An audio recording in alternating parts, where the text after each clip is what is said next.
Hello everyone. Before we start, make sure to like and subscribe to the channel. And leave a comment with where you're from and what time you're watching. That way, YouTube will keep showing you stories just like this one. Now, let's begin.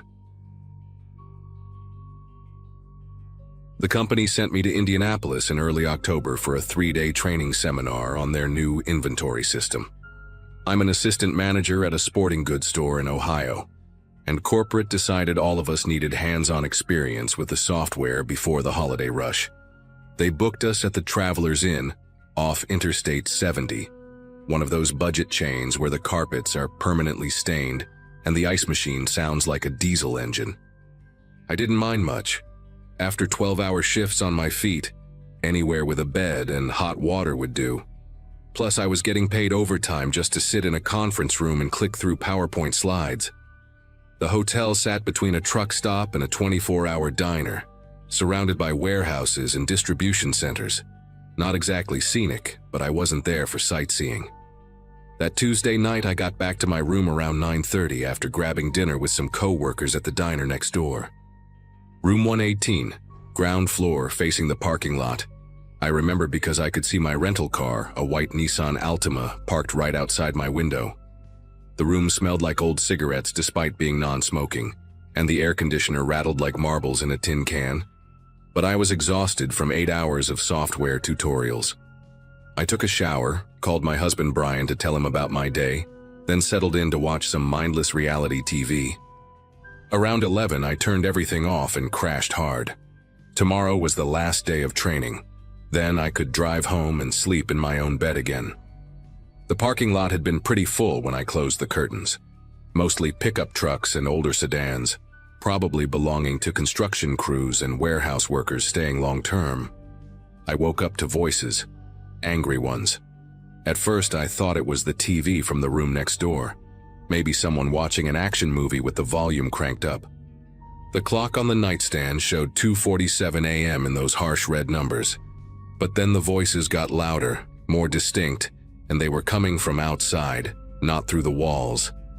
Multiple people, men from the sound of it, and they were seriously pissed about something. I could hear car doors slamming, engines revving, that aggressive back and forth that happens when people are about to throw punches.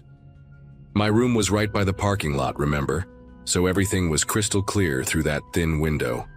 I sat up in bed, debating whether to peek through the curtains or just mind my own business.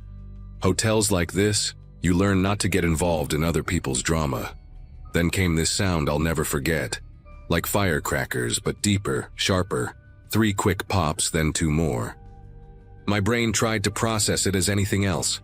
A car backfiring, someone dropping something heavy. Those industrial dumpster lids slamming shut. But deep in my gut, I knew exactly what I was hearing. Gunshots. Real ones, not movie ones. The yelling turned to screaming. Car tires screeched and then more shots. Rapid fire this time, like someone just holding down the trigger. I rolled out of bed and hit the floor, my heart hammering so hard I could feel it in my throat.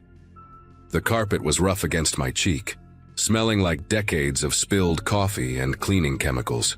I could see the bottom of the door from where I was lying, that thin strip of yellow light from the walkway outside. That's when the first bullet hit my door. The wood splintered with this horrible cracking sound, and I actually saw the hole appear, jagged and dark, about 3 feet up from the floor. Then another one punched through the window, and glass exploded everywhere. The curtains jerked like someone had yanked them, and cold October air rushed in. I pressed myself flatter against the floor, trying to become part of it, trying to disappear into that nasty carpet. More shots outside, so many I lost count, and the sounds were different now. Some hollow pops, some thunderous booms like different guns all going off at once. A bullet hit the wall above the bed and I heard it tear through the drywall, sending white dust drifting down like snow. My phone was on the nightstand, might as well have been on the moon. I couldn't move, couldn't breathe, couldn't do anything but lie there with my arms over my head. The chaos outside was insane, men shouting orders or threats, I couldn't tell which. Someone was crying, these awful gurgling sounds that made my chest tight. Engines roared to life, tires squealed, and I heard metal crunching like cars were ramming into each other. Another bullet came through the window and I actually felt it pass over me, this weird zip of displaced air that made every hair on my body stand up. The mirror on the wall shattered, raining down in pieces. I could hear people in other rooms now, someone screaming. Doors slamming, feet pounding on the walkway above me as people on the second floor ran for the stairs. But I stayed frozen on that floor, counting my heartbeats, trying to make myself smaller, wondering if Brian would even know what happened to me if I died in this crappy hotel room in Indianapolis. Everything went quiet so suddenly it was almost worse than the shooting. My ears were ringing, this high-pitched whine that made everything else sound muffled and distant. I stayed on the floor, barely breathing, waiting for it to start again. Outside, a car alarm was going off. That repetitive honking that usually annoys the hell out of you, but right then it was proof that the world still existed. I could smell gunpowder, sharp and acidic, mixing with the cold air coming through the broken window. My legs were starting to cramp from being tensed so tight, and I realized I was grinding my teeth so hard my jaw ached. Slowly, carefully, I lifted my head just enough to look around. The room was destroyed. Holes in the walls, glass everywhere, the curtains hanging in shreds. The TV had a bullet hole right through the screen, and there was stuffing from the mattress floating in the air like cotton balls. Then I heard sirens, distant at first but getting louder fast. Police, ambulances, the whole cavalry from the sound of it. Red and blue lights started flashing through what was left of my window, painting everything in these crazy, shifting colors. I finally found the courage to crawl toward the nightstand.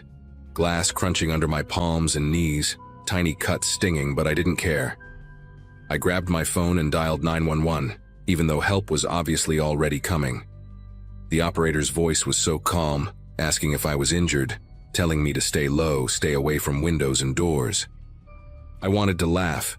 My window was gone. My door had holes in it. Where exactly was I supposed to hide? I gave her my room number, told her I was alone, unhurt, but trapped.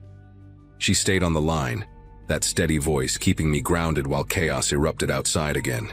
Not gunfire this time, but police shouting commands, radios crackling, boots running. For what felt like hours but was probably 20 minutes, I huddled in the corner between the bed and the wall, still on the phone with the 911 operator. She kept asking me questions. Was I bleeding? Could I see anyone outside? Did I hear anyone trying to enter my room? Through the destroyed window I could see cops everywhere, their flashlights sweeping across the parking lot like search beams. There were bodies out there. I could see feet, legs, someone's arm sprawled at an angle that wasn't right. The white rental car next to mine had its windshield spiderwebbed with bullet holes, and there was dark liquid pooling underneath it that I didn't want to think about. An officer finally came to my door, announcing himself loudly before asking if I was okay. If I could open the door. My legs were jelly when I stood up, and I had to lean against the wall to make it to the door. When I opened it, the cop looked like he'd aged 10 years in one night, sweat on his forehead despite the cold, eyes darting everywhere at once. They moved me to the hotel lobby while they processed the scene, gave me one of those metallic emergency blankets that made me look like a baked potato. The lobby was packed with other guests, everyone in pajamas and underwear, some crying, some just staring at nothing. An older woman from room 122 had her arm in a sling. A bullet had grazed her shoulder while she was sleeping. A family with 3 kids huddled together on one couch. The youngest couldn't have been more than 5, clutching a stuffed dinosaur and asking his mom why the fireworks were so loud. The hotel manager, this skinny kid who couldn't have been older than 25, kept apologizing to everyone like he'd personally started the shootout. Paramedics were checking people over, cops were taking statements, and through the glass doors I could see the parking lot transformed into a crime scene. Yellow tape everywhere, numbered markers next to shell casings, photographers documenting everything. A detective interviewed me around 5 a.m., a black woman with gray streaks in her hair who introduced herself as Detective Washington. She was thorough but kind, walking me through every second of what I'd heard and seen. Did I recognize any voices? Had I noticed anything unusual earlier in the evening? Could I identify what types of guns from the sounds? I told her everything I could remember, but it all felt jumbled, like trying to describe a nightmare while you're still half in it. She explained that it had been a drug deal gone wrong, two groups who'd arranged to meet in the parking lot, neither trusting the other, both coming armed. 4 people were dead, 3 more in critical condition at the hospital. The hotel had just been collateral damage, wrong place for all of us staying there. She gave me her card, said I might need to give another statement later, maybe testify if it went to trial. The thought of reliving this in a courtroom made me want to throw up. Corporate put me up in a Marriott downtown for the rest of the night, but I didn't sleep. I sat on that pristine bed in that quiet room and shook for hours. Called Brian at 6 a.m., sobbing so hard he could barely understand me. He wanted to drive down immediately, but I told him I just needed to come home. Skip the last day of training. Funny how unimportant software tutorials seem after you've been shot at. The rental car company didn't even question why I needed a different vehicle. Guess they saw the news. That drive back to Ohio was the longest 3 hours of my life, jumping at every loud noise, pulling off twice because I was crying too hard to see the road. 2 weeks later, a victim's advocate called to check on me, gave me numbers for counselors who specialize in trauma. I went to a few sessions, and it helped some. The company offered to let me skip any future travel, and I took them up on it. These days, when I hear fireworks or a car backfire, my whole body tenses up. But I'm here, I'm alive, and that's more than 4 people from that parking lot can say.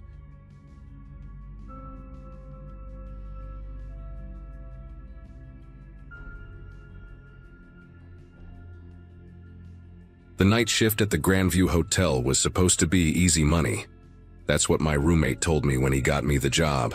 I was 22, fresh out of college with a useless philosophy degree, and desperate for anything that would help me pay rent while I figured out my life.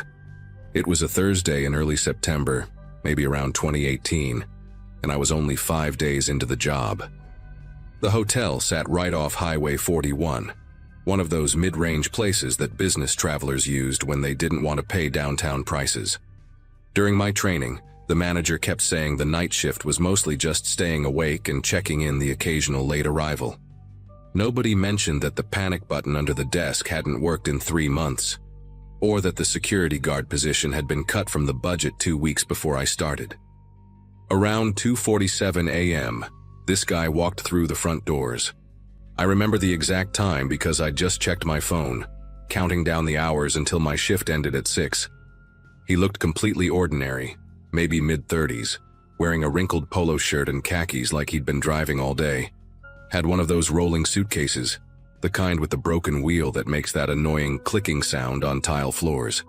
His driver's license said Robert Lawson, from somewhere in Missouri. He wanted a single room, paid cash for 3 nights up front, which wasn't unusual for that place. While I was counting his money and getting his keycard ready, he kept tapping his fingers on the counter in this weird rhythm, like he was playing an invisible piano. He asked me twice if I was working alone, which seemed odd, but I figured he was just making conversation.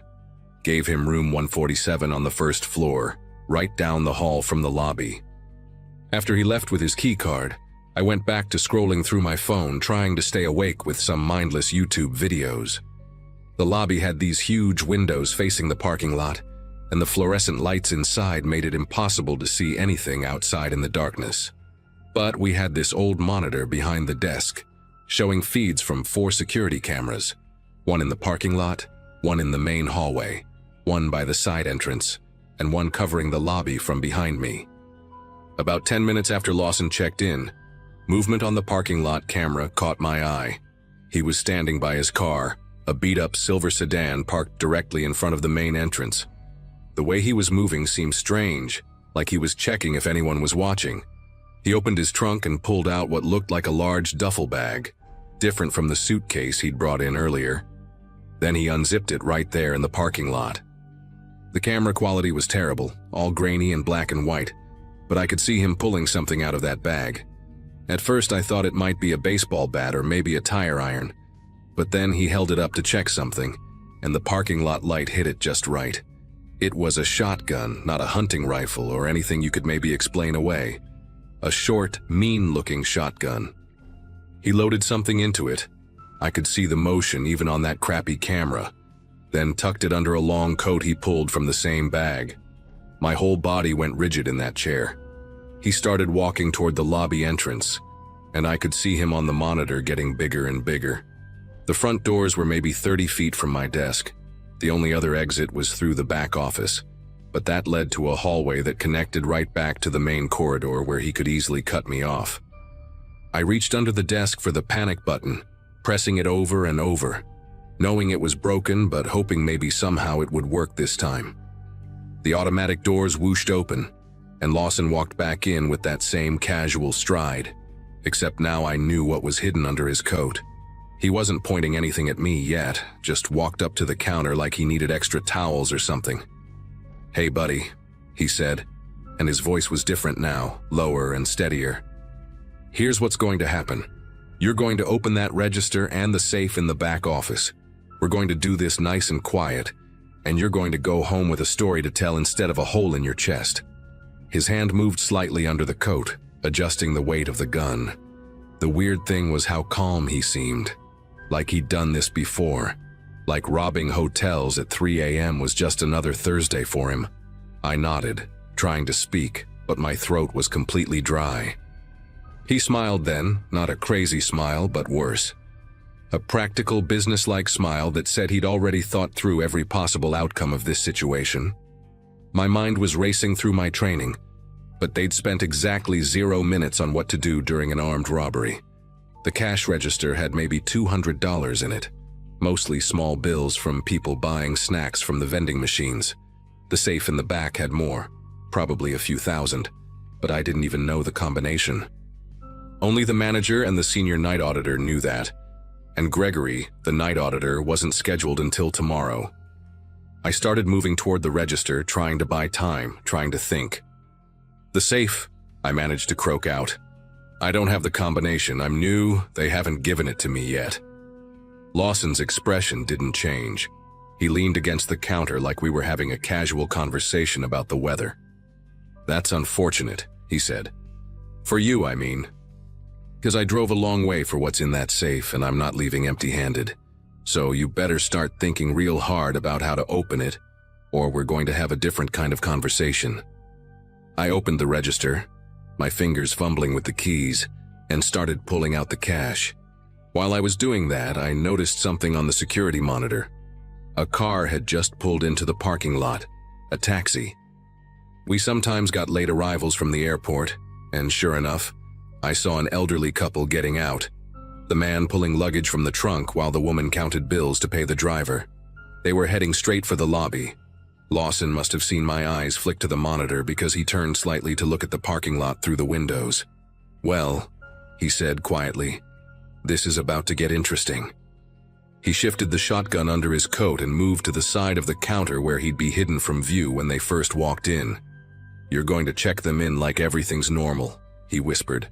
"One wrong word, one weird look, and I start with them, understand?"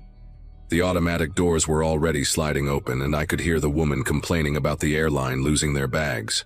The couple approached the desk slowly, the man limping slightly with what looked like a bad knee.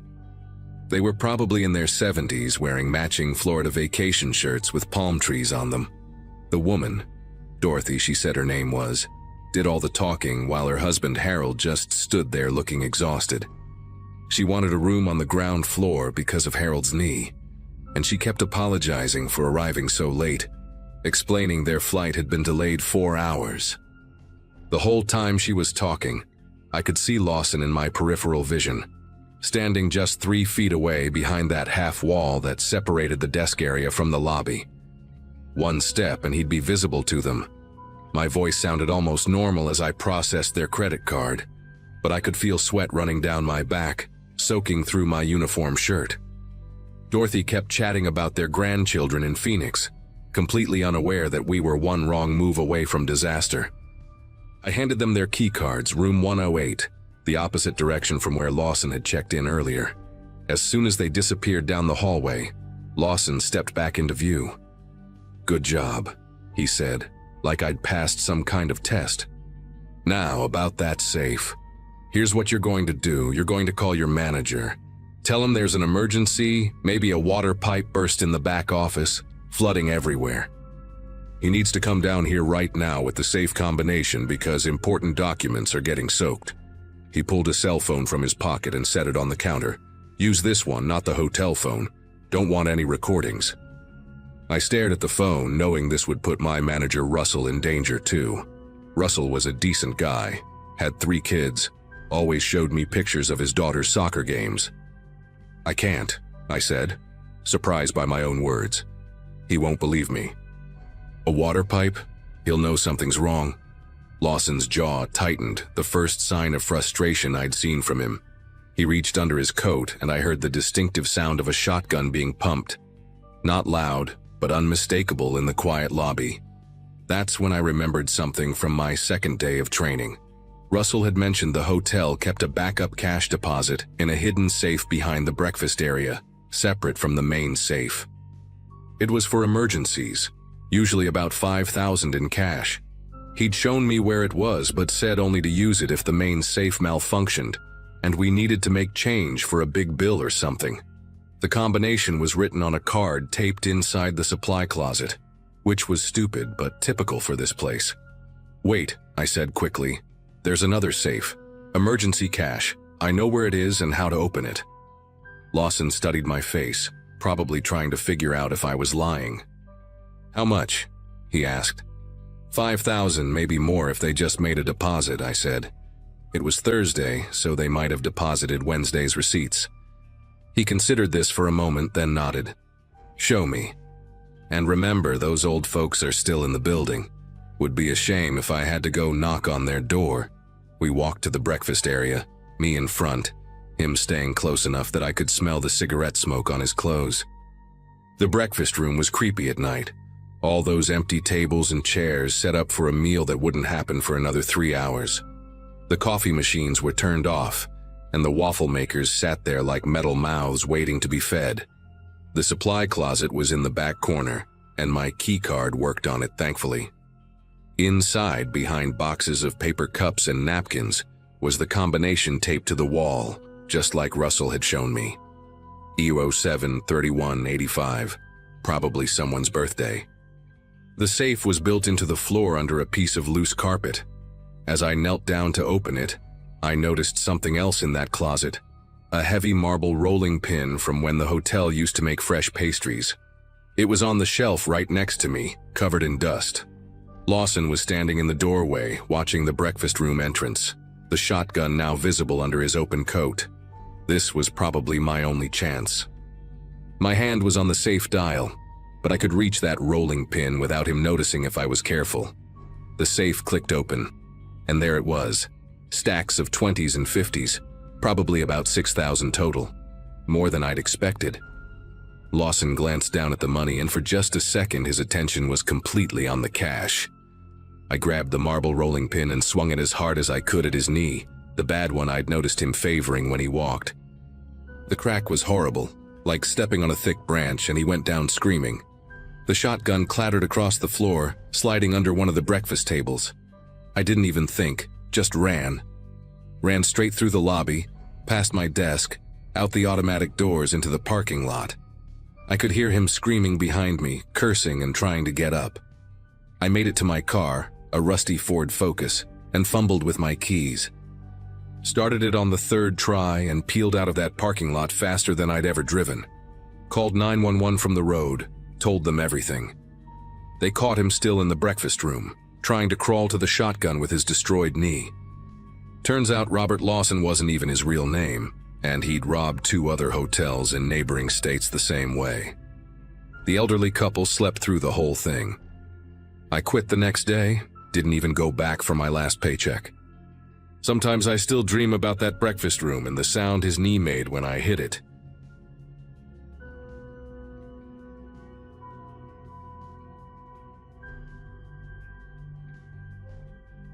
It was the middle of July when my sister Melissa and I decided to drive down to visit our grandmother in Alabama. I was 24 at the time, fresh out of nursing school, and Melissa had just turned 21 that spring. We'd been planning this trip for months, setting aside money from our part-time jobs and coordinating our vacation days. The plan was simple. Split the 18-hour drive over 2 days, spend a week with Grandma helping her reorganize the house after Grandpa passed, then drive back home to Michigan. We'd done road trips together before, but this was our first time going this far south, just the two of us. The excitement of adventure mixed with the responsibility of being there for family made everything feel significant somehow. We'd been driving since dawn that first day, taking turns at the wheel every few hours, singing along to Melissa's meticulously curated road trip playlist. Around 9 that evening, exhaustion hit us both like a brick wall.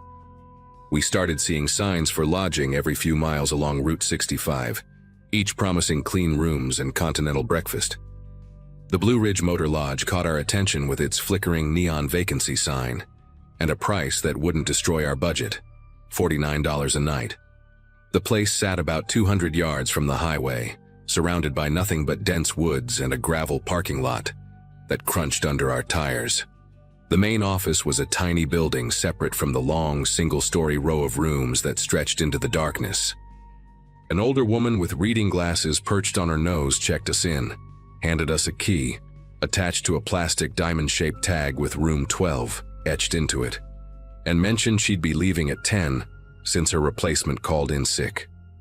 Room 12 was at the far end of the building, the last door before the parking lot dissolved into complete darkness. The exterior light above our door was burnt out, leaving only the distant glow from the office and a single street lamp near the ice machine to navigate by.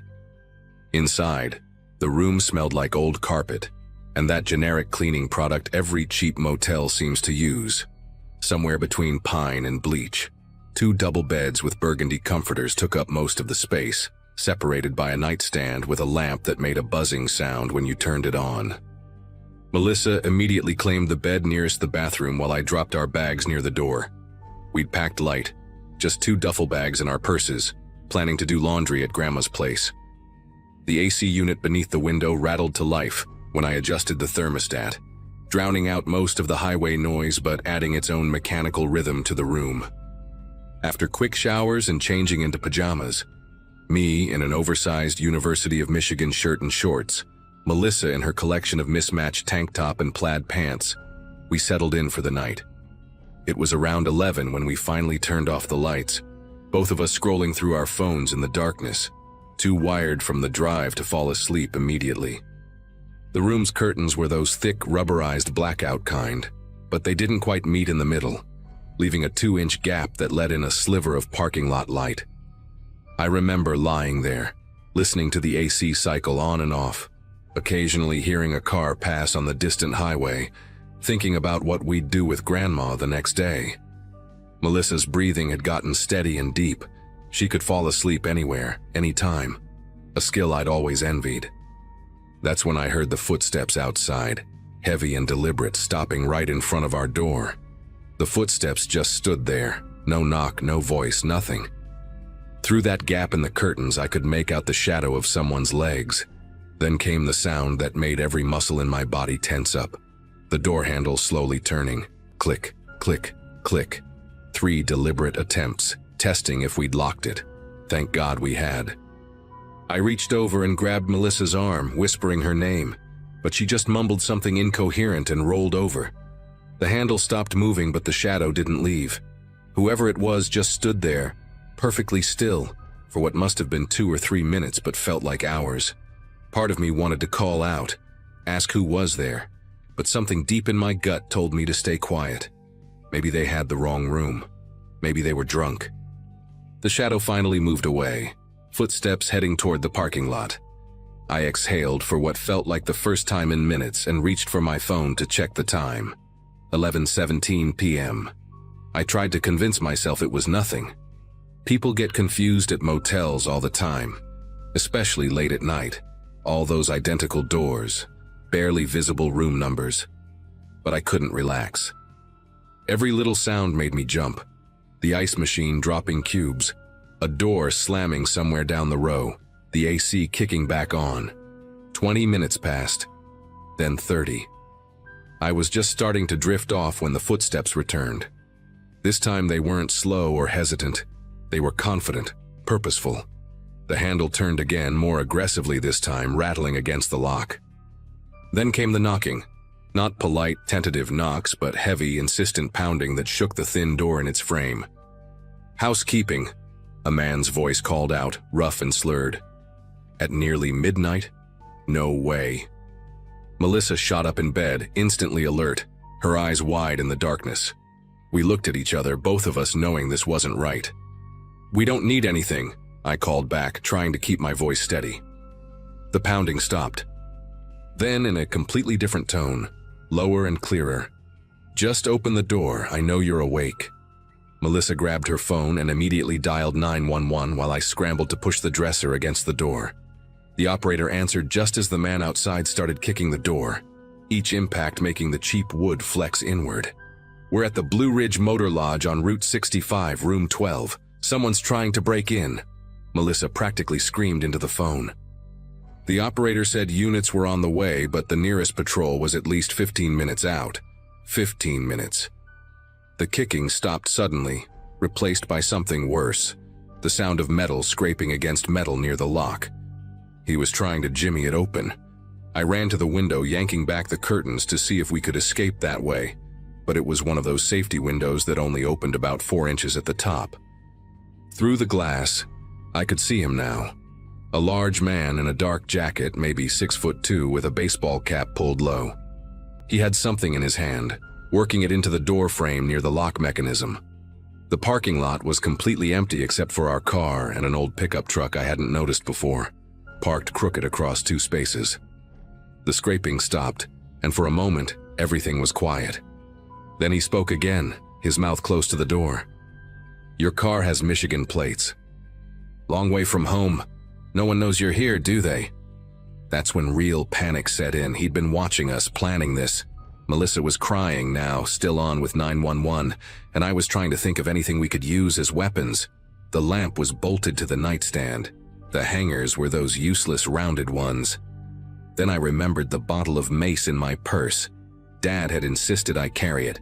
I grabbed it just as we heard a crack. He'd gotten something through the door frame. The lock was starting to give. Without thinking, I screamed at the top of my lungs, "Fire! Fire! Help! There's a fire!" Something I'd read once about how people respond more to fire than to calls for help. Melissa joined in, both of us screaming. A door opened somewhere down the row, then another. "What's going on?" someone yelled. The man at our door cursed, something guttural and angry, and the pressure on the door suddenly stopped. We could hear him running, heavy boots on concrete, heading toward the parking lot. I rushed to the window again and watched him sprint to the pickup truck. But instead of leaving immediately, he sat there in the driver's seat, engine running, lights off, just watching our room. Other guests had come outside now, an elderly couple from room 8, a woman with 2 kids from room 10, all looking confused and alarmed. The woman was on her phone, probably calling 911 too. But the man in the truck wasn't leaving. He was waiting. Melissa was explaining to the operator that he was still in the parking lot, and they told us to stay in the room, keep the door barricaded. Then, maybe 3 minutes later, he did something that still makes me sick to think about. He got out of the truck, walked calmly to the elderly couple, and started talking to them, gesturing toward our room. I couldn't hear what he was saying, but he was pointing at our door, shaking his head, looking concerned, playing the victim somehow. The old man seemed to be buying it, nodding along. That's when I cracked the window and yelled, "He tried to break into our room. Don't believe him. We called the police." The man's head snapped toward our window, and even from 40 feet away, I could see his expression change, from fake concern to pure rage. He said something quick to the elderly couple and started walking back toward our room, not running this time, but striding with this terrifying determination. The elderly woman pulled her husband back inside their room. The mother grabbed her kids and disappeared too. It was just him, us, and the empty parking lot again. He came right up to our window this time, close enough that I could see he had pale eyes, maybe gray or light blue, and a scar that ran through his left eyebrow. "You're making a mistake," he said, his voice calm but with this underlying threat that made my skin prickle. "I was just trying to help. Your friend texted me, said you needed help." What friend? We hadn't told anyone where we were staying. Before I could respond, he pulled out a phone and held it up to the window, showing a text conversation I couldn't quite read in the darkness. See? She sent me your room number. Told me to come check on you. Neither of us had texted anyone. Melissa, still on with 911, was shaking her head frantically. This man was completely delusional, or an incredibly practiced liar. That's when we heard the sirens in the distance. The man's whole demeanor shifted instantly. He backed away from the window, that fake concerned expression completely gone, replaced by something cold and calculating. "Wrong room," he said flatly, like he was talking to himself more than us. Must have been the wrong room. He walked back to his truck with this unnatural calmness, taking his time like he had nothing to hide. But just before getting in, he turned back and looked directly at me through the window. He didn't say anything, just stared for maybe 5 seconds, like he was memorizing my face. Then he got in the truck and drove away, no rush, no squealing tires. Just pulled out of the parking lot and headed north on the frontage road, away from the approaching sirens. I kept watching until his taillights disappeared into the darkness, terrified he might circle back. The police arrived about 2 minutes after he left, 2 patrol cars with lights flashing, filling the parking lot with red and blue. Melissa finally stopped shaking enough to unlock the door and let them in. The officers took our statements, examined the door frame where he'd damaged it trying to break in, and put out a description of the truck and the man. They found scratches and tool marks on the lock mechanism, confirming someone had definitely tried to force entry. One officer, a younger guy named Officer Daniels, told us this was the 3rd report they'd had in 2 months about attempted break-ins at motels along this stretch of highway, always targeting women traveling alone or in pairs. They never caught the guy. The motel owner, who showed up about an hour later in pajamas and a windbreaker, moved us to a room right next to the office and had his son stay in the office all night to keep watch. We didn't sleep. We sat on one bed together, backs against the headboard, taking turns staying alert while the other dozed off for minutes at a time. At first light, around 5:30 a.m., we packed up, got in our car, and drove the remaining 8 hours to Grandma's house without stopping except for gas. We never found out who that man was or what he really wanted, though I can guess. I still think about those pale eyes sometimes, that calculated way he tried different tactics to get to us. We took a different route home, flying instead of driving, and I haven't stayed in a roadside motel since.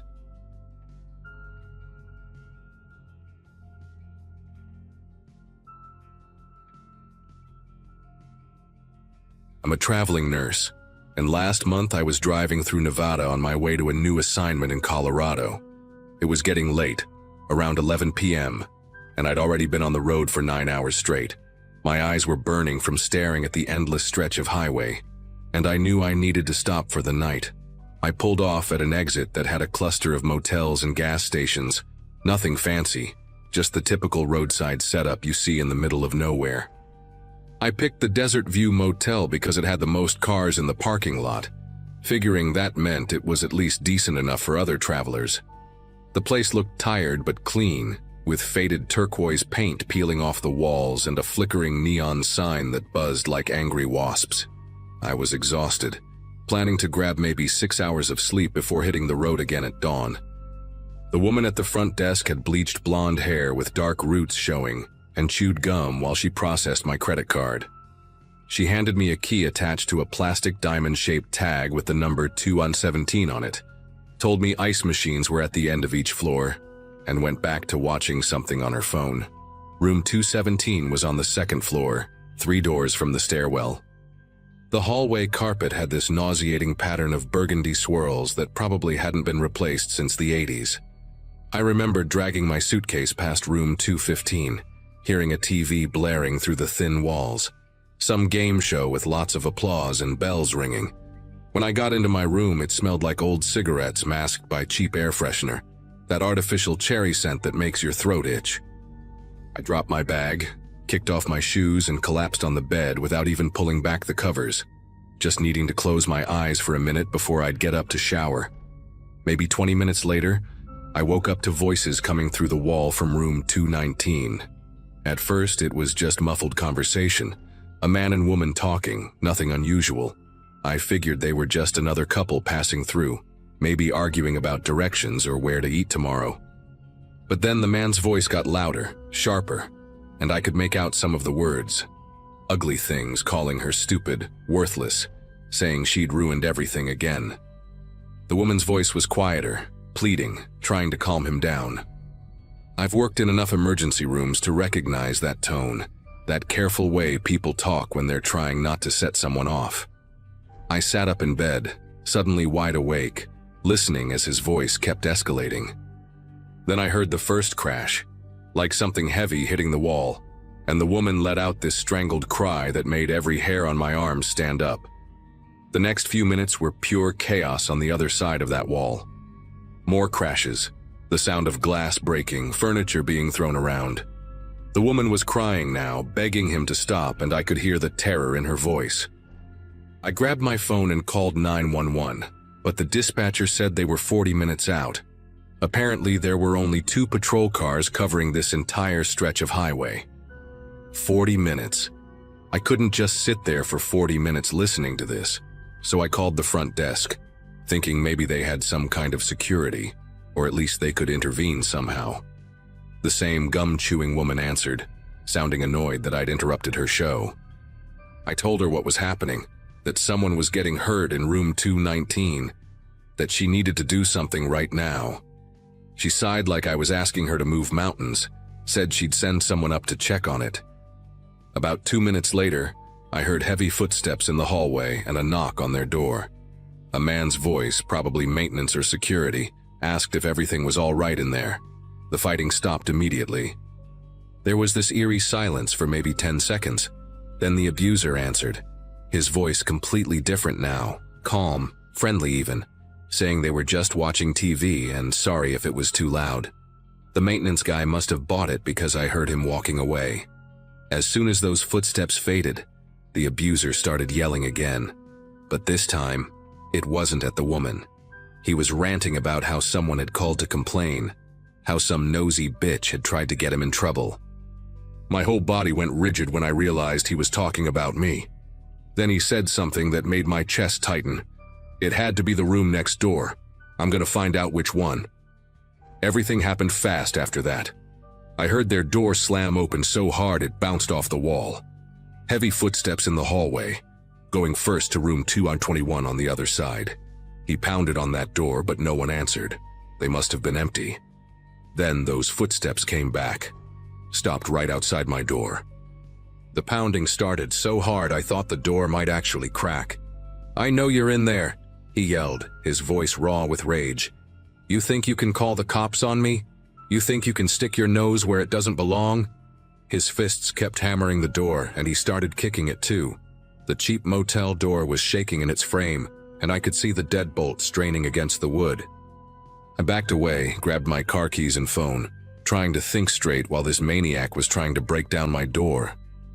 The woman from 219 was in the hallway now too. I could hear her crying, begging him to come back to the room, telling him he was making things worse. I called 911 again, practically screaming at the dispatcher that he was trying to break into my room, that I needed help now. She said units were en route, still 25 minutes out, and asked if I could get to a safe location. Safe location? I was on the second floor with only one stairwell nearby, and he was right outside my door. The window in my room had one of those safety stops that only let it open about 4 inches. No way I could squeeze through. The bathroom had no window at all, just a ventilation fan that rattled when you turned on the light. I could hear the wood around the deadbolt starting to splinter. He must have been over 6 feet tall and built like a linebacker because the whole door frame was bending with each impact. The woman outside was screaming now, telling him the cops were coming, pulling on his arm, trying to get him away from my door. I heard him shove her hard. She hit the opposite wall with a thud and went quiet for a moment. That's when I made a decision that probably saved my life. I grabbed the desk chair, one of those heavy wooden ones, and wedged it under the door handle as an extra barrier. Then I called the front desk again. The woman answered on the first ring this time. She must have heard the commotion even from downstairs. I told her I was going to make a run for my car, that she needed to be ready to lock the lobby doors behind me if he followed. She started to protest, but I hung up and got ready. I put my car key between my fingers like I'd learned in a self-defense class years ago, tucked my phone in my pocket, and stood by the door listening. He was still pounding, but I could hear him getting winded, his breathing heavy and ragged. The woman was back on her feet, pulling on him again, and for just a moment he stepped back from my door to push her away again. That was my chance. I yanked the chair away, turned the deadbolt, and threw the door open. He was about 3 feet away, his back to me as he grabbed the woman by her shoulders. She had a swollen eye already turning purple, blood running from her nose onto a Garfield nightshirt that was ripped at the collar. The second he heard my door, he spun around and I got my first clear look at him. Maybe 35, unshaven, wearing jeans and a wife beater stained with what looked like beer. His eyes were bloodshot and wild, pupils dilated huge. The hallway reeked of alcohol and sweat. For half a second, we just stared at each other. Then I bolted toward the stairwell. I could hear him right behind me, his work boots thundering on that ugly carpet. I hit the stairs, taking them 3 at a time, using the railing to swing myself around the landing. My ankle twisted on the last step, but I kept going, adrenaline blocking out the pain. The parking lot was darker than I remembered, only a few yellow streetlights creating pools of dim light between long shadows. My car was parked in the middle section, a blue Nissan Altima that had never looked so beautiful. I could hear him burst through the stairwell door behind me, cursing and screaming threats about what he'd do when he caught me. The asphalt was still warm from the day's heat, and I remember the smell of oil and hot rubber as I sprinted between the cars. Other guests must have heard the commotion because I saw curtains moving in several windows, faces peering out, but nobody came to help. I made it to my car, fumbled with the key fob, and heard that blessed beep as the doors unlocked. I threw myself inside, slammed the locks just as he reached the car. He started pounding on the driver's side window with both fists, his face inches from the glass, spit flying as he screamed at me. The window was vibrating so hard I thought it might shatter. My fingers were trembling so badly I could barely get the key in the ignition. He moved to the front of the car, slamming his palms on the hood, then picked up a rock from the landscaping and raised it over his head. That's when I got the engine started, threw it in reverse, and floored it. He had to jump back to avoid getting hit, and the rock went flying somewhere in the dark. I spun the wheel hard, tires screeching on the asphalt, and gunned it toward the exit. In my rearview mirror, I could see him running after me for a few seconds before giving up, standing in the middle of the parking lot with his arms raised, still yelling. The woman had come outside too, standing by the stairwell door, hunched over and holding her ribs. I wanted to stop for her, to take her with me, but I knew if I stopped he'd catch up. I had to leave her there, and that still eats at me. I drove straight to a well-lit gas station about 2 miles down the highway, and parked right in front of the doors where the cameras could see everything. Called 911 again, told them where I was, what had happened. While I waited, I called the motel and asked about the woman. The desk clerk said she'd gone back to the room with him, that they'd refused to open the door when the maintenance guy went back up. The police finally showed up about 15 minutes later, took my statement, said they'd send units to the motel. I found out later they arrested him for domestic battery and criminal threats, but the woman wouldn't press charges. She left with him the next morning. I think about her sometimes, wonder if she ever got away, if she's even still alive. I never stayed at a roadside motel again after that night. I'll drive exhausted for hours just to reach a proper hotel in a populated area. The sound of someone pounding on a door, any door, still makes me nauseous. I know I did the right thing by calling for help, but I learned that sometimes doing the right thing puts a target on your back.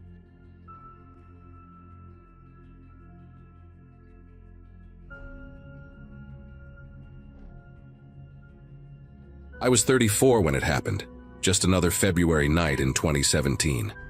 I'd been selling medical equipment for about 6 years by then, covering most of the Midwest territory. The job meant spending at least 15 nights a month in different hotels, everything from decent chains to those sketchy motels where the ice machine never works. and the carpet has stains you don't want to think about. That particular Monday, I'd checked into a mid-range place just outside Minneapolis, one of those generic 3-story buildings with exterior corridors and doors that face the parking lot. Room 237, second floor, right next to the stairwell. I remember being exhausted after driving 7 hours from my previous appointment in Des Moines, barely managing to grab a burger from the drive-thru before collapsing into bed around 11. The digital clock on the nightstand read 2:47 a.m. when I heard it, the distinctive click of a keycard reader accepting a card. You know that mechanical sound, the one that's followed by the green light and the heavy clunk of the lock disengaging. Except I hadn't ordered room service, hadn't called for anything, and housekeeping sure as hell doesn't come around at that hour. My brain tried to rationalize it at first, that foggy, half-awake state where you're not sure what's real. Maybe someone had the wrong room. Maybe it was the maintenance guy checking something. But then I heard the door handle turn, that slow, deliberate movement like someone was trying to be quiet. The door pushed open inch by inch, and the hallway light created this thin vertical line that gradually widened across the carpet. I stayed completely still, every muscle in my body tensing up like a coiled spring. Through barely open eyelids, I watched a figure step into my room. A man, probably 6 feet tall, wearing what looked like a maintenance uniform, though something about it seemed wrong even in the dim light. He had this peculiar way of moving, taking these measured steps like he was counting them, and his head kept tilting at odd angles, as if he was listening for something. The door clicked shut behind him, and suddenly the room was dark again, except for the faint glow from the alarm clock and the thin strip of light under the bathroom door I'd left on. He just stood there for what must have been 30 seconds, but felt like hours, and I could hear his breathing. Not heavy or labored, but deliberate, controlled, like someone practicing meditation. The strangest part was how methodical he was. He didn't rush to grab my wallet on the dresser or go for my laptop bag propped against the wall. Instead, he moved to the corner near the window and just waited. I could make out his silhouette against the curtains, standing perfectly still like he was part of the furniture. My phone was on the nightstand, maybe 18 inches from my right hand, but reaching for it would mean moving, and moving would mean he'd know I was awake. The rational part of my brain kept screaming at me to do something, to yell, to jump up, to grab the lamp and defend myself. But there was something about the way he carried himself, this eerie calmness that made me think he might have a knife or worse tucked into that uniform. Then he started doing something I'll never forget. He pulled out what looked like a small notebook and a pen light, the kind doctors use to check your pupils. The beam was narrow, focused, and he began scanning the room with it systematically. First the walls, then the floor, occasionally pausing to write something down. The light passed over my face twice, and both times I fought every instinct to flinch or close my eyes tighter. He spent extra time examining the area around my suitcase, even crouching down to inspect the zipper pulls without actually touching anything. When he aimed the light at the mirror above the dresser, I caught a glimpse of his face in the reflection. Mid-40s maybe, clean-shaven, with these deep-set eyes that seemed completely focused on whatever he was documenting. He had this small scar running through his left eyebrow, the kind you'd get from a bar fight or a childhood accident. After about 10 minutes of this bizarre inspection, he moved closer to the bed. I could smell him now. Not body odor or cologne, but this weird chemical smell, like industrial cleaner mixed with something metallic. He stood at the foot of the bed, and I heard the notebook pages rustling as he wrote more notes. My left foot was maybe 6 inches from the edge of the mattress, and I became hyper-aware of it, terrified that any involuntary twitch would give me away. He started mumbling to himself, too quiet for me to make out the words, but the tone was conversational, like he was explaining something to someone who wasn't there. Then he did something that made my heart pound so hard I was sure he'd hear it. He reached into his pocket and pulled out what looked like a hotel keycard, but it had all these wires attached to it, connected to some kind of small electronic device. He walked back to the door and inserted the modified keycard into the reader. Instead of the usual beep, there was this series of rapid clicks, and then he opened the door slightly and wedged something under it. Looked like a rubber doorstop, The hallway was empty from what I could see, just the ugly geometric pattern carpet and the ice machine humming in the distance. He left the door cracked open about 2 inches and returned to his spot by the window. But this time he was facing the bed directly. I kept my breathing shallow, counting each inhale and exhale to keep them regular, fighting the urge to gulp air as panic crept up my throat. The worst part was not knowing what he was waiting for. Was someone else coming? Was he going to stand there all night? The uncertainty was eating at me, making every second stretch into eternity. That's when I heard footsteps in the hallway, multiple sets, moving quickly but quietly. Through the crack in the door, I saw shadows passing by, and then someone whispered something sharp and urgent. The man in my room responded with 3 distinct knocks on the wall, 2 quick, 1 slow, like some kind of signal. Suddenly, he moved with purpose, sliding something under my mattress near the headboard. I felt the mattress shift slightly from whatever he'd placed there, something flat and rigid. He then grabbed his notebook, shoved it in his pocket, and headed for the door. But before leaving, he turned back and stared directly at me for what must have been 5 full seconds. Even in the darkness, I could tell he was looking right at my face, and I used every ounce of willpower to keep my eyes steady, my breathing regular, playing dead better than I'd ever done as a kid. The door clicked shut and I heard multiple footsteps moving away down the corridor, then down the stairs. I stayed frozen for another 5 minutes, maybe 10. I couldn't tell anymore. My whole body was trembling now, adrenaline making my muscles twitch and jump. When I finally worked up the courage to move, I grabbed my phone and immediately called 911. While waiting for the police, I turned on every light in the room and checked under the mattress. What I found made no sense at all. A manila envelope sealed with a single word written on it: payment. Inside was exactly $3,000 in $100 bills and a business card with no name. Just a phone number with an area code I didn't recognize. The bills looked real, felt real, even had consecutive serial numbers. My mind was racing, trying to make sense of it. Was this some kind of drop? Had they used my room as a dead drop for something illegal? The police arrived within 15 minutes. 2 officers who looked like they'd rather be anywhere else at 4 in the morning. They took my statement, examined the room, bagged the money and card as evidence.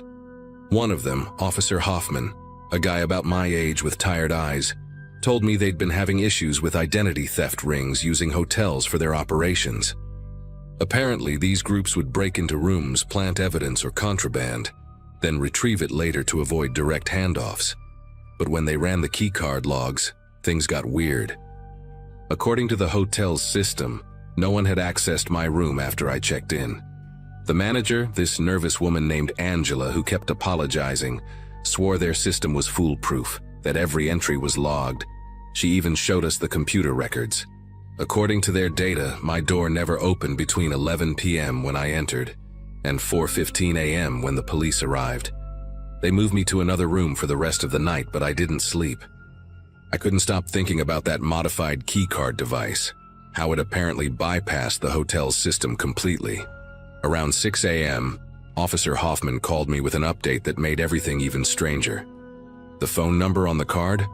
It belonged to a medical equipment company in Illinois, the same company I was supposed to visit for a sales pitch that afternoon. When they contacted the company, the owner, a man named Douglas Crawford, claimed he'd never heard of me and had no appointments scheduled with any sales reps. But here's the thing. I had emails from him, dating back 3 weeks, setting up this exact meeting. When I showed the police the emails, they found that the domain was spoofed. The whole correspondence was fake. Someone had been planning this for weeks, maybe months, orchestrating an elaborate scheme to get me to that specific hotel on that specific night. The police kept the money as evidence and told me they'd investigate further, but I could tell from their expressions they were as baffled as I was. I canceled all my appointments for the week and drove straight home to Wisconsin, checking my mirrors constantly, paranoid that someone was following me. Over the next few days, I discovered more inconsistencies. Charges on my company credit card for hotels I'd never stayed at, signed receipts with my signature for restaurants in cities I'd never visited, all from the past month. My company launched an internal investigation, but nothing ever came of it. The charges were reversed, the police case went cold, and officially, according to the hotel's records, no one ever entered my room that night. 6 months later, I quit that job and found work that didn't require travel. I still don't know what I was really caught up in that night, whether I was a random target or specifically chosen, whether that man knew I was awake the whole time. All I know is that sometimes when I'm lying in bed at night, I still hear that sound, the slow, deliberate turn of a door handle in the darkness.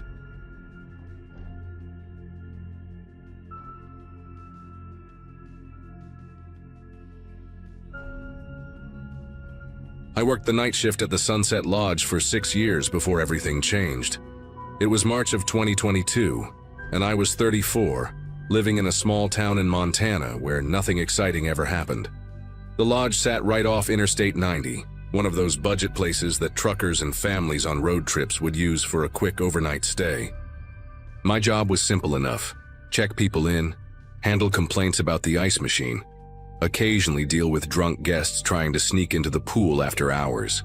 I lived in a studio apartment 5 minutes away, had a routine that never changed, and honestly thought I'd probably work there until I retired.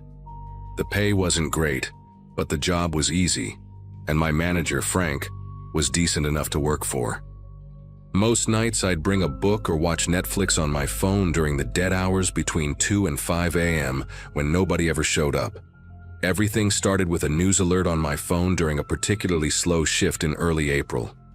A woman had been found dead at the Riverside Inn, about 40 miles east of us along the same interstate. The article didn't have many details, just that housekeeping had discovered her body when she didn't check out on time. I remember thinking it was sad, maybe a heart attack or something, and went back to my crossword puzzle. But then Frank called an emergency staff meeting the next afternoon, which was weird because he never called meetings. He looked different that day. His usually relaxed face was tight with worry, and he kept running his hand through his thinning hair while he talked. Apparently, the woman at the Riverside hadn't died of natural causes.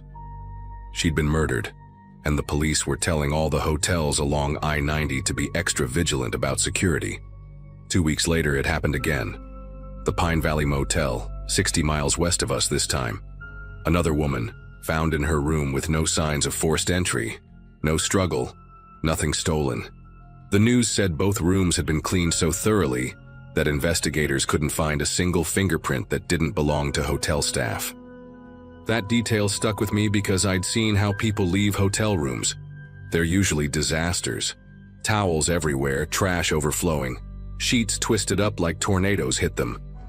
But these rooms were spotless, like someone had spent hours scrubbing every surface with bleach. The victims were both traveling alone, both had checked in late at night, and both had paid in cash. The police started calling it a pattern, and suddenly every hotel worker along I-90 was on edge, watching every guest like they might be either the next victim or the killer. My shift on that Friday in late April started like any other. I got to work at 11 p.m., relieved Judith, who worked the evening shift, and settled in for what I expected would be another boring night of fighting to stay awake. The lodge had maybe 15 guests total. I could see it on our computer system. Room 106 had the Sinclair family with their 3 kids. 118 had an elderly couple who'd checked in around dinner time, and there were a handful of truckers scattered throughout the first floor. Around 1 a.m., a man walked through our front door, and I'll never forget the way he moved. It wasn't anything obviously wrong, but there was this calculated precision to his steps, like he was measuring each movement before he made it. He wore a plain gray jacket, dark jeans, and carried a simple black duffel bag that looked brand new, not a single scuff mark on it. He approached the desk with this peculiar smile, not friendly, not unfriendly, just perfectly neutral, like someone had taught him the exact angle his mouth should make to appear approachable. His eyes were pale blue, almost gray in the fluorescent lighting, and they never quite focused on my face when he talked. Instead, he seemed to be looking at a spot just past my left ear. "I need a room for the night," he said, and his voice had this flat quality to it, each word pronounced too carefully, like English wasn't his first language even though he had no accent. When I asked for his ID and credit card, He pulled out a wallet that was also brand new, the leather still stiff, no worn edges, no receipts or photos tucked inside. His driver's license said James Whitmore from Pennsylvania, but the picture barely looked like him. Not different enough that I could refuse it, but just enough that it made me pause. I gave him room 214, second floor at the far end of the hallway. As I handed him the key card, our fingers briefly touched, and his skin was oddly cold and completely dry, like shaking hands with someone wearing latex gloves. He thanked me with that same measured voice and headed for the elevator, his footsteps eerily silent on our worn carpet. I watched him on our security monitor as he went up to the second floor, and here's where things got strange.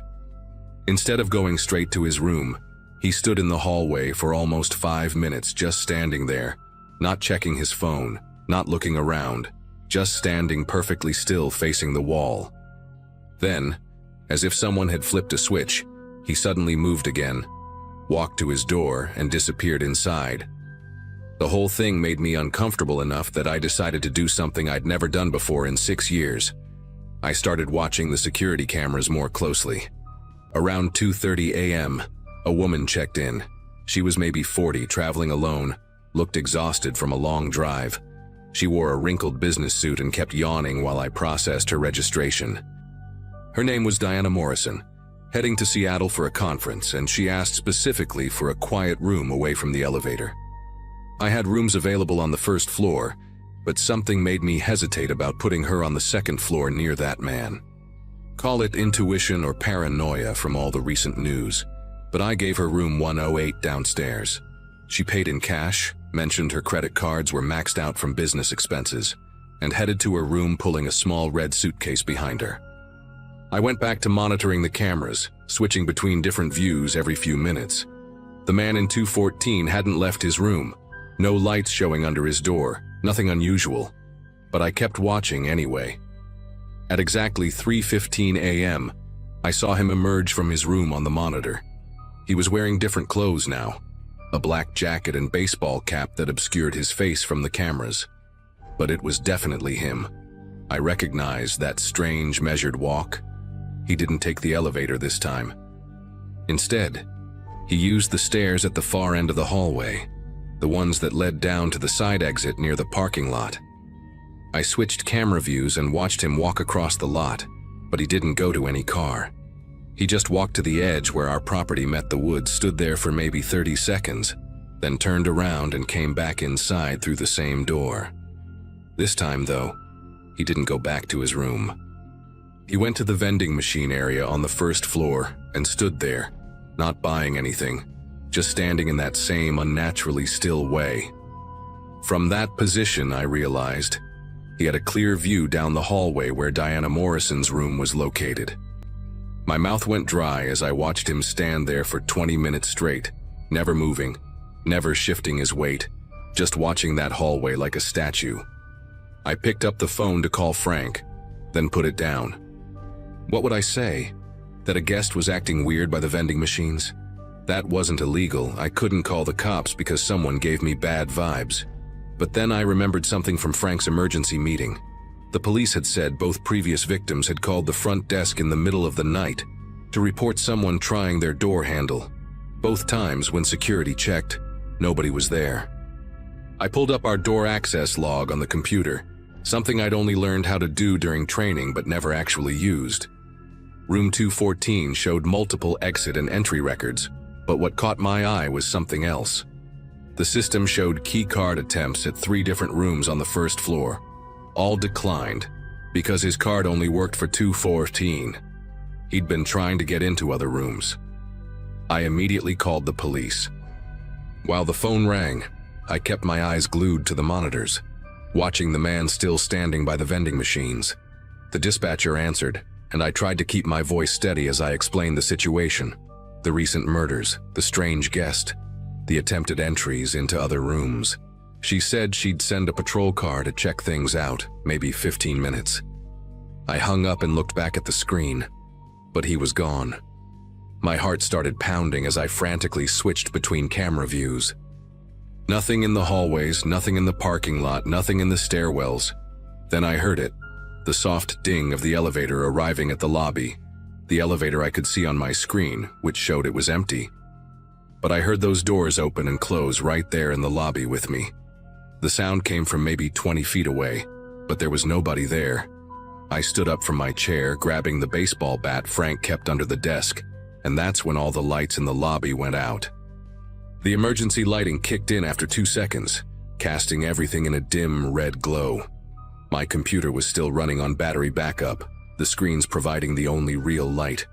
I could hear footsteps now, slow and deliberate, coming from the direction of the first-floor hallway.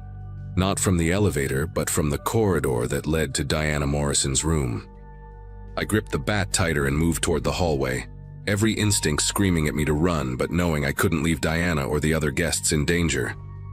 As I reached the corner, I saw him at the far end of the hallway, trying Diana's door handle. She must have heard it because I heard her voice from inside, asking who was there. He didn't answer, just kept slowly turning the handle, testing it. I shouted at him to step away from the door, and he turned to look at me. In the red emergency lighting, his face looked completely blank, no expression at all, like a mannequin. He started walking toward me with that same measured pace, and I raised the bat, yelling that the police were on their way. He stopped about 10 feet from me and tilted his head slightly, like a dog hearing a strange sound. Then he spoke, and his voice was different now, no longer flat but almost melodic, rehearsed. "You should have minded your own business.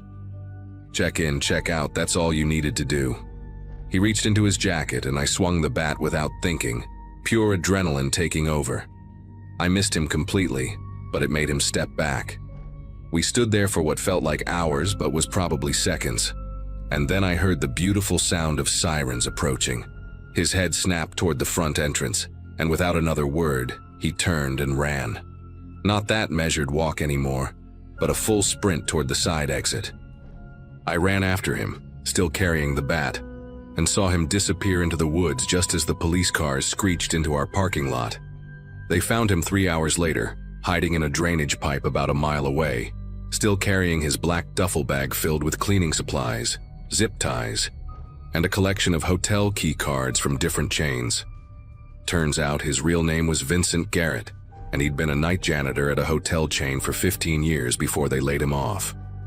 The police said he'd developed an obsession with hotel cleanliness and had some twisted idea about purifying hotels of solo female travelers he deemed unworthy of the rooms. He'd been using stolen master key cards and employee access codes he'd collected over the years, which explained how he got into those other hotels without forcing entry. The FBI linked him to 5 murders across 3 states, all along major interstate routes. Diana Morrison was safe, though she was pretty shaken up when she learned how close she'd come to being victim number 6. I quit the Sunset Lodge 2 months later, not because I was scared, but because I couldn't walk those hallways without seeing him standing there in that unnatural way. Frank understood, gave me a good reference, and I work at a bookstore downtown now. Sometimes I'd drive past the lodge and see new people working the night shift through the window, and I wonder if they know what almost happened there. I never told the full story to anyone except the police, and now you folks here. I still have nightmares sometimes about that empty elevator dinging in the lobby, but at least I know he's serving multiple life sentences without parole. They never did figure out how he made the lights go out that night, but honestly, I don't want to know.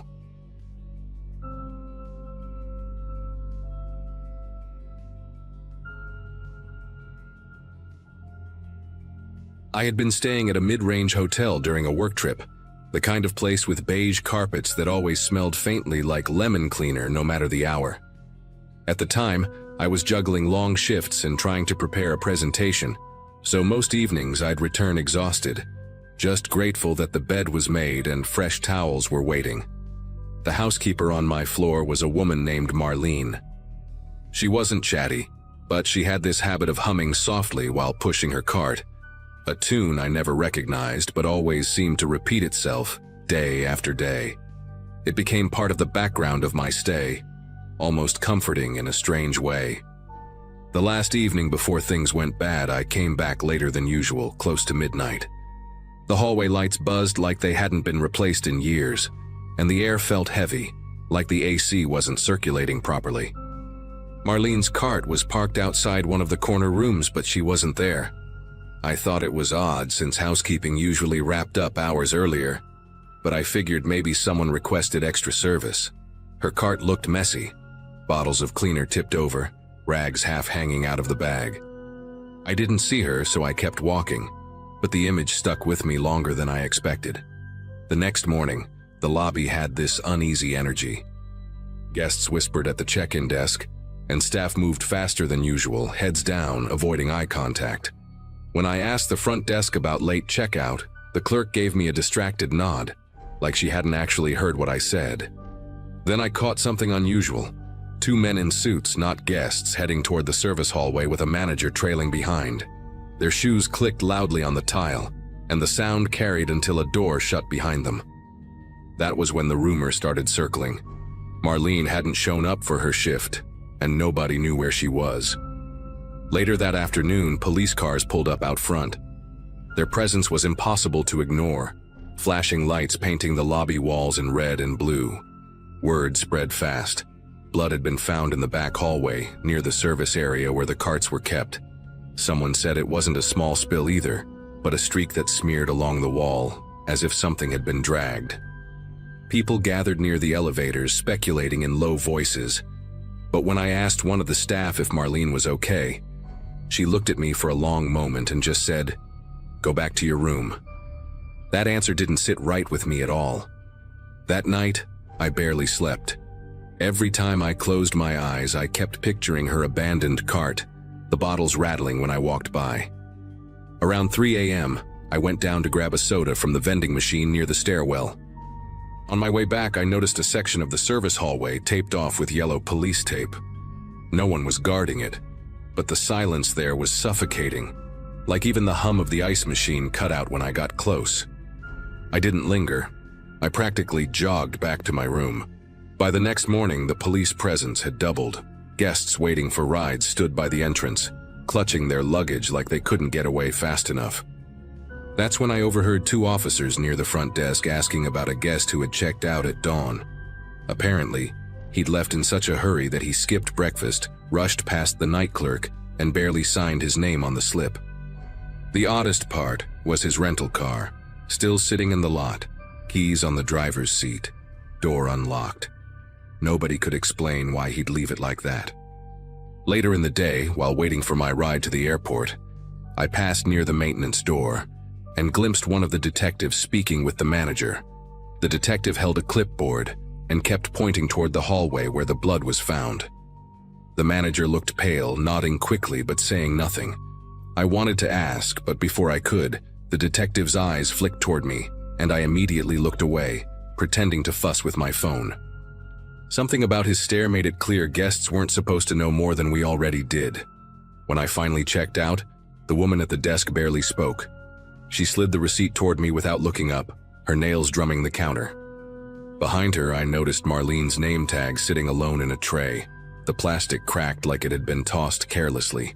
That detail stuck with me more than anything else, like a quiet admission that she wasn't coming back. As my cab pulled away, I glanced at the rental car still in the lot, baking under the sun, the windshield catching the light. The sight left me with more questions than answers, and I knew I'd never look at hotel hallways the same way again.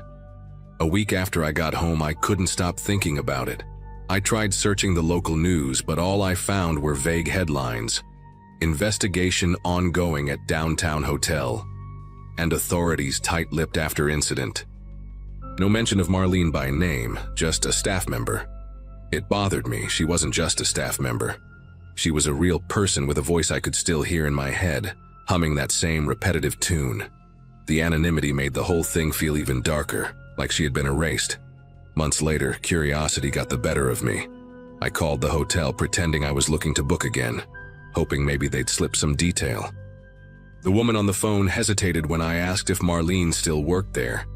She said quietly, "We don't have anyone by that name," and then rushed to transfer me to reservations.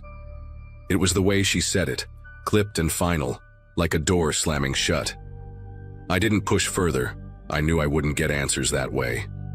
The part that still gnaws at me is the rental car. I read online that it stayed in the lot for weeks before the company finally towed it. People speculated the man who checked out left on foot or got picked up by someone. Nobody could understand why he'd abandoned the car like that. It feels connected, too connected to ignore. The timing, the blood, Marlene disappearing the same night he left, it all lines up too neatly. I still travel for work, but I'll never forget that hotel. Every time I walk past a housekeeping cart now, I catch myself scanning for the person behind it, listening for that soft humming that became so familiar. I've learned that sometimes the scariest things don't happen in abandoned buildings or dark forests. They happen in bright hallways where you least expect it.